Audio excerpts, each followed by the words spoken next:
these guys are trying to like, yeah, we need to get Tenette, and next, no, you don't. Right. So Terry just won his class today. So Terry, what was it, 56 and over X today? Yeah, I turned 56 today, so August 10th. So yeah, I've aged up, and still wearing the Boss jersey, inside out, but you can still see. Yeah. But significance of today was Toby Henderson sent me his latest bike, the Race Inc. And so this is my first event on this bike. Feels good. It's new school. It's definitely set up for a 19 to 27-year-old. Okay. But I didn't want to go out on the sport not knowing what it's like to ride something modern, quote, new school, and all that. Okay. So I'm also running these prototype titanium handlebars. I'm the only one in the sport with them right now. They're from Alien Nation. Okay. And they're going to come into production sometime in January. Okay. I don't want to knock the company, but they're kind of cookie cutter. So Box has these, okay. Tangent has them, and now Alien Nation. Flat bend. Right. So as you see, very flat, much like a broom handle. That is what's the norm now. So I'm used to swept back. My hands are usually back here, which is comfortable for the wrist and stuff. This is a new position. I pulled off the wind today. I did well. I ran a 45-16 with the MCS pedals and profile 45-16 today. Yeah, I went down a gear just because of the 180s. I'm used to running the 185s, but I can't spin that anymore. My knees just won't turn that circle. Okay. And we got the basics: profile hubs, box fork, the Shimano cranks. Yeah, that thing is prototype MCS rear hub. No one has this on the market yet, so that's something new. A little quieter than the profile. I'm surprised how light it is, man. Yeah. I picked it up to move it over here. I was like, good Lord. Yeah, So are those bars, do they feel like they're sitting a little low for you? So they're 8.5 rise. I got a 1-inch riser under there, so they're probably sitting at about like a 9-inch rise handlebar. So that's pretty standard. Yeah. But I did come from the 10-inch bars or high-rise bars like we ran pretty much back in the 80s or early 90s. Okay. But the lower bar feels great through the rhythm. And what that means is that with a higher bar, you have less travel, like suspension. Okay. So when you're pumping through the rhythm, if your handlebars are high, you're up here and you're not getting the pump effect of the full travel motion. So I've noticed with the lower handlebar, you can really flow. Okay. And it's far more efficient, and you actually gain speed versus nose bonking. Right. Most of the older riders do with the higher setup handlebar. Okay. So just something to think about for riders. A little more stress on your lower back out of the gate. Yeah. But I would say 30% better through any rhythm section, having that travel. Right. So, I see you still run your seat high. I mean, is it in? I still run my seat high. I don't care, but is it get in your way at all? No, because our generation, we always got behind the seat. Right. I mean, I think I got some pictures from BMX Plus where my chest was literally on the seat. Okay. And it didn't affect my pedaling stroke, anything. If anything, it was keeping me stable. Okay. I mean, my back's flat, my chest is to the seat, my butt's almost hitting the rear tire, and I didn't need to lower my seat. Right. Nothing's changed now. People jump far less now. Tracks are very cookie cutter and predictable. Okay. So there's really no need for me to lower my seat. Do you think your riding style, like you were ahead of your time somewhat, like in the 80s and 90s with the longer frame? And yeah, I was always kind of thinking ahead just because I came from more of a downhilling background in my local area in Northern California. Okay. We would get, Billy Bob would bring us to the top in his truck, which is called shuttle runs, and we would downhill. Okay. And I learned from those downhill days that if you had your wheel all the way back, your bike handled better because it had a longer wheelbase. Nice. And that comes from skiing. Okay. Short skis slalom, long skis downhill. Okay. That's like a 190 ski versus a 175 ski. Okay. We can say the same thing about a BMX bike. 37-inch wheelbase or 40-inch wheelbase. Wow. I was the first one to do the 40-inch wheelbase, which is norm now. Yeah. So, yeah, it's standard. So, what do you feel the biggest differences are now between, let's say, now and back in the 80s when you were really dominating back then? I think it's all in the training. Yeah. We were training like bodybuilders. Yeah. And no one else was. Okay. And it was all about going to the gym and who could squat the most and sprint at 50 yards. Well, that changed. Yeah. And it became more of an athletic thing where people are training more athletically versus bodybuilding wise. Okay. And athletically means that your cardiovascular system is very strong. Yeah. Which means you're not breathing hard at the end of the finish line. Uh-huh. Okay, a bodybuilder, man, you do 5 squats and you know, oh man, oh, woo, woo. Yeah. Yeah, well, that's not the equivalent to doing a 400-meter lap, you know, 1 lap. How much time do you spend on your bike these days? Very little. Really? I'm still a gym rat. Really? I'm still in the gym. I can't give it up. What gives you that you still have really explosive speed out of the gate? I saw it today. Yeah. So are you doing sprints? Where's that? Is that just natural? I'm not doing sprints, but coming up on Frogtown, I'm going to start doing my sprints because it's a flat gate. Yeah. In the last 2 years that I won, I came from behind because I had no gate. Okay. I'm used to coming off the hill. Right. And it's amazing the difference between a flat parking lot style gate and then like what we have here, which is almost like 1 story high. Right. So the difference coming into Frogtown for Frogtown number 3 for me, trying to do a 3-peat, is going to be flat starts. Yeah. And I figure if I come out even this year, I'm going to win. Because the last 2 years I came from behind, which, man, talk about stress. You know, it's funny because I saw Jason Morris racing today. Yeah. He was hauling ass, and I go, Terry beat this dude twice. It's hard to believe, yeah. And you're in your 50s, man. Yeah, 56. Can you believe it? That's huge. That's a huge accomplishment in itself. Is how fast it goes. So I'm looking forward to Frogtown. It looks like it's going to be Tenette and Cheeseburger again. Yeah. But we'll see because we got a lot of new guys coming in. We got Dale Holmes and Richardson, and you know, I heard McGrath's been riding a little bit more than last year because he kind of got the bug back, and he doesn't have any contracts. So we may have Jeremy McGrath in that main event this year. Greg Romero, he's got an Auburn or a Robinson that he's been working on, and he's definitely going to be there. Gary Ellis may race. Gary Ellis? Possibly. Wow. Possibly. Only to promote his new Gary Ellis Chromoly Retro. Oh, really? That would be the best way to do it. You know, get up there, ride 3 motos, you know, and promote your bike.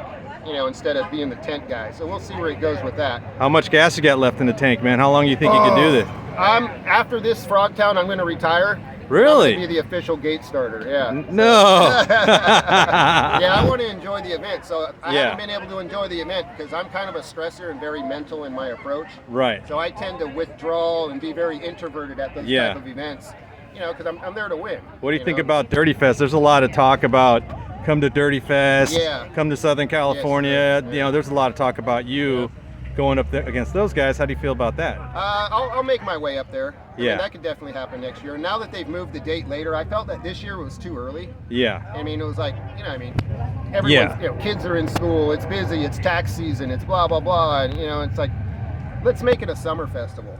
I saw you were pulling a cruiser frame out the other day. Yeah, that's What's going on? My Grands National frame. So you're going to the Grands this year? Yeah, I'm going to go to the Grands this year, and I'm going to race Cruiser because it seems to be the premier class this year. And I wish they would rename it Masters Cruiser, kind of like what they've done in golf. That's a good idea. That would be really cool. So it'd be like a Masters Open Cruiser, where we would have all the elites in it. So an example would be like myself, Pistol Pete, Eric Root, Harry Larry, Cody Smart, well, you know, I mean, I'm short on names right now. But still, people know, all the old schoolers would be in the Masters Cruiser. Because you're Terry Tenette, you're a Hall of Famer, man. Do you think people are just coming after you just because they want to say I beat Terry Tenette? Yeah, it happened 2 weeks ago at Manzanita. You know, the guy Rio Frio or whatever his name was. Man, I had your pictures on the wall and I can't believe. And I'm just like, dude. Yeah. And, you know, that was 31 years ago, man. Right. Nice racing you. Have a nice day. Yeah, it's a lot of pressure for you to come out here. Because I just want to go out there and race, and I don't really want it to be like, you know, dude. Right. Like, do you feel the pressure of people expecting you to do well when you come to race? Today. Yeah, because people go, well, you're Terry. They expect you to win. My first race on this bike, like I say, there's nothing I've ridden on this. I put it together and here I am. It was a 6-month build, and you know, when you're a beggar, you can't be choosy. And I pretty much built this whole bike on co-sponsors. So. Did you really? Yeah, R&D co-sponsors, and people trust my opinion, and they know, you know, when I'm running, people are paying attention to. And let's go back for a second, Terry. Best sponsor you've ever had, man. Who do you think that was? Realistically, it'd probably be CW. Really? Yeah, because I was 16 expert making $500 a month. Wow. And I got 300 for first, 200 for second, 175 for third.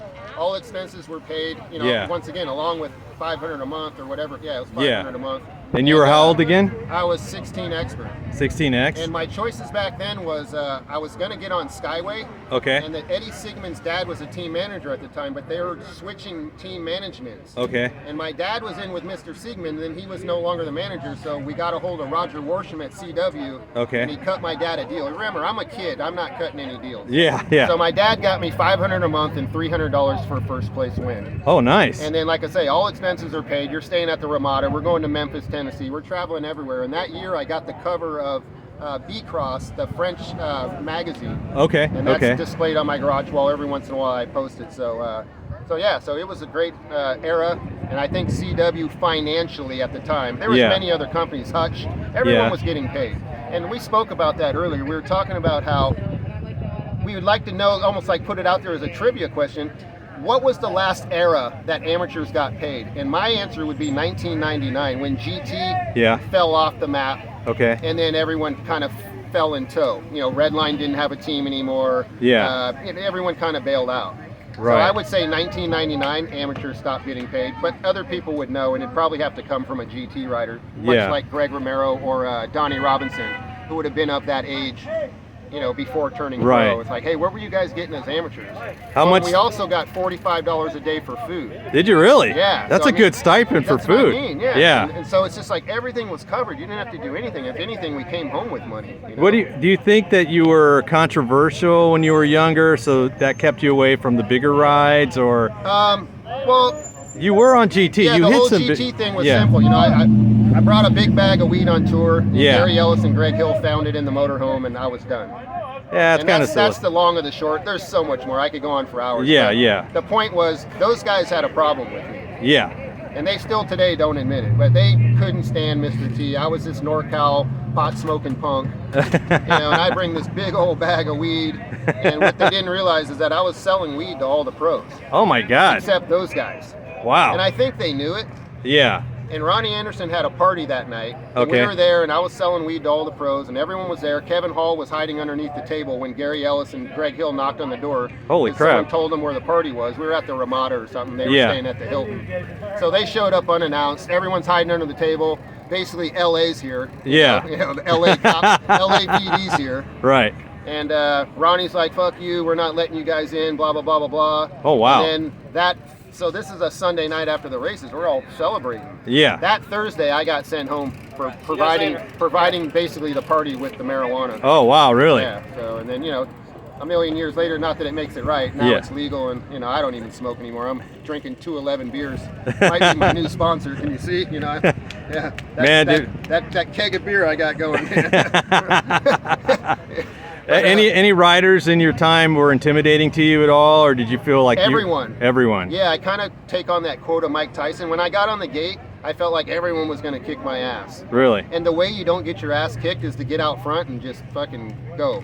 You still get nervous when you get out there? Yeah, even today. Oh yeah. Because I felt like you can get in a mental state where it's like, oh, I got this. Yeah. And that's when you slip both pedals. Okay. That's when you hit the gate. All right. So I was going into this today, you know, I mean, what, 40-something years later. Right. And all I told myself was, if you come out even, it's a race. Right. And it's that simple, and that may not work for a lot of people, and that's how I'm going into Frogtown this year, Frogtown 2024. Okay. If I come out even, I'm probably going to win. Okay. Do you plan on going 20-inch out the Grands at all, or just sticking to cruiser? I think I'm going to do 20-inch and cruiser. Okay. Yeah. I was holding off on 20-inch just because we run last. Yeah. And last year, I mean, if you go back and check, right, my main was Sunday night at 9:20. At night? PM. Wow. Who the heck races Sunday night at 9:20 p.m. and you've been there since Wednesday? Wow. That's a long week of BMX. Yeah. All I wanted to do was go home. I'm telling you, man, even watching it streaming, you get tired of watching. So when I got on the plane Monday morning with Pistol Pete and a few other old schoolers, you know, BSing in the airport and going to that midway point, right, which was like, you know, Dallas or something. Right. We were talking and I go, you know what, Pete, you were smart. You just raced cruiser this year. He's like, yeah, man, I got the chill, sign autographs. You know what I mean? Drink a cold one, don't tell anyone. And I'm like, oh, that's why you didn't make cruiser. Because people don't know, Pete didn't make cruiser at the Grands, and he should have like won it by 20 bikes. Yeah. But hey, lay off them cold ones. He looked good at the. I went to Roseville for NorCal. I saw he did good there. Yeah. Did you race NorCal? I saw you out there. I was there and I signed up for Saturday. Yeah. And since the race didn't start until 6 p.m. on Saturday, I decided that wasn't in my best interest. Oh, the rain. Yeah, the rain. That's right. Yeah. Because they were like, hey, we're not going to race until 6 p.m. Yeah. So I would have had to spend the night, hang out all day until 6 p.m. Right. For what? You know what I mean? Right. You know what I mean? It's like, Any riders you feel you're compared to based on your riding style at all, or is it just Terry, this is my style? No, I always mirrored myself, growing up. We always admired Richie Anderson. It always came down to that. Okay. Lean back and pedal, lean back and pull, pedal the jump. I mean, they didn't call it that back then. Richie was manualing stuff before they even had a name for it. Right. I've been watching a lot of old races and stuff. Guys, I see show me a video of that. You had to be there. Yeah. Because that wasn't our era to video everything. Right. You had to be there. So he's the first guy you look. Richie was doing this before anyone. Really? Richie pedaled jumps before anyone. Wow. Ronnie Anderson speed jumped big, massive tabletop jumps before anyone. Second would have been Steve Veltman. Yeah, I think if I was to compare anybody, that'd be Steve. Yeah, Veltman came through and kind of took over where Richie and Ronnie left off. Right. Then I feel I came in after Veltman. When do you think you were peaked on your pro career? 90 to 2000. That's a long run, man. Yeah. Did you have a good deal with Vans? I noticed you raced for Vans a lot. Yeah, see, now Vans was big money because they had the money to be big money. Okay. Yeah, so I mean, I was probably getting $75,000 a year from Vans. Wow. Yeah. Really? Yeah.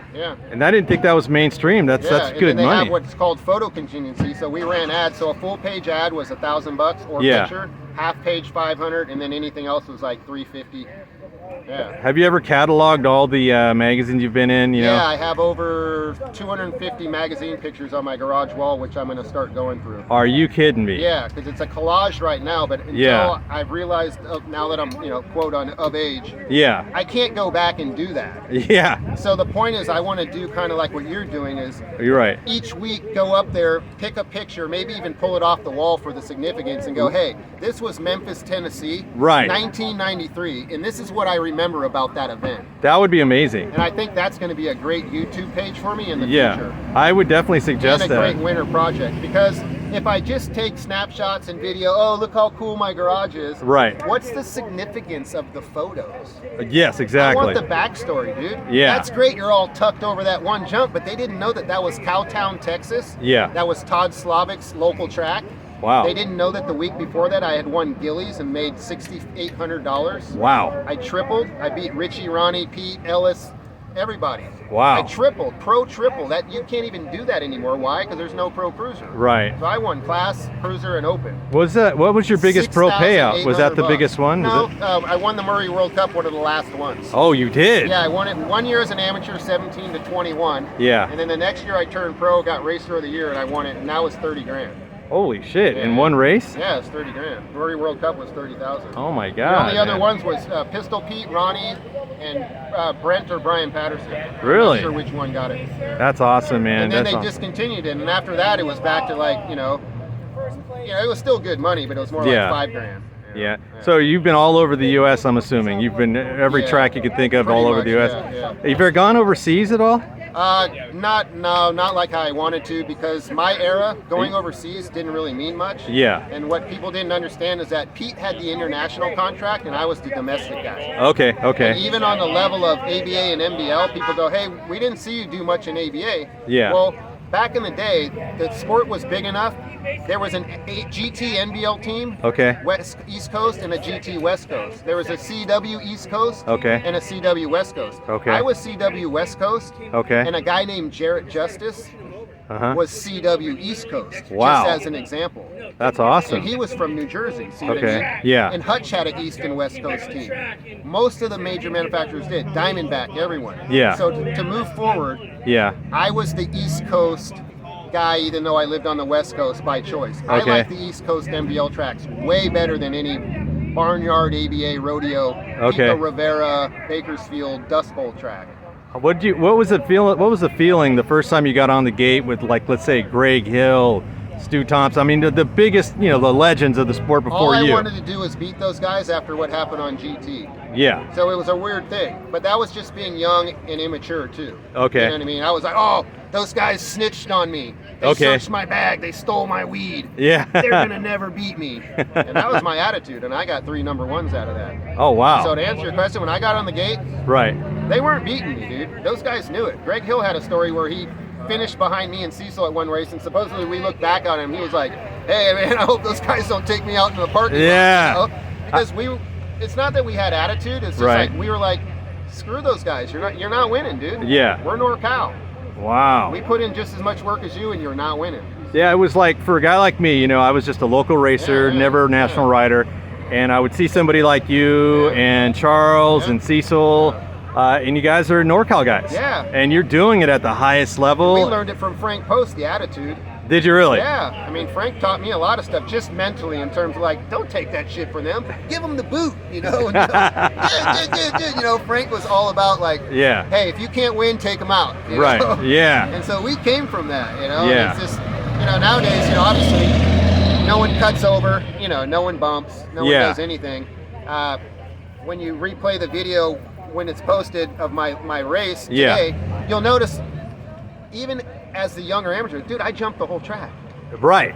I did see that. I jumped the whole track. Yeah. The only thing I didn't jump was a tabletop coming out of the first turn, but there's no reason to. That's slower. Yeah. But I jumped the whole track at 56 years old, where the 17-year-olds aren't even jumping half those doubles. Everybody's pumping. So once again, it's a confidence level. You got to keep up with your skill set. Yeah. And, you know, and at some point you are the 5th degree black belt, you know? Right. Yeah, you're no longer the blue belt. So what's on the agenda for you next? Where are you going to go next? Frogtown, I'm winning. Okay, Frogtown's next month, right? Yeah. So it's. Are you going to take a breather for now until I'm going to do Frogtown? my sprints and try to get my cardiovascular system up to speed. Okay. Because what I felt like last year that people don't realize, when there's only 2 jumps on a straightaway, it's a heck of a lot of pedaling. It is. And we forgot how much pedaling an old school track had. Yeah. And those are long straightaways, and there's nothing to keep you from not pedaling other than you're out of breath. Yeah. And I felt like after racing 3 motos last year, I had nothing left, man. You were looking strong in the final, man. Hey, I pulled it off. But, you know, sometimes that's part of being a veteran too. It's like, okay,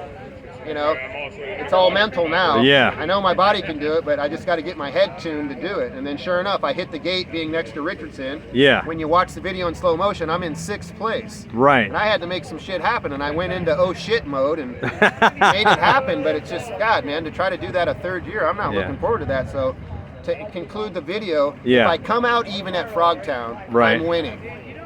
All right, man. All right, Terry. Thanks, man. Cheers. We'll be talking soon, man. I'm going to be meeting with Terry. Let's talk about maybe once a month or so. Yeah. All right, bud. All right, man. Thanks, man. Good race today, man. I'll be talking to you, man.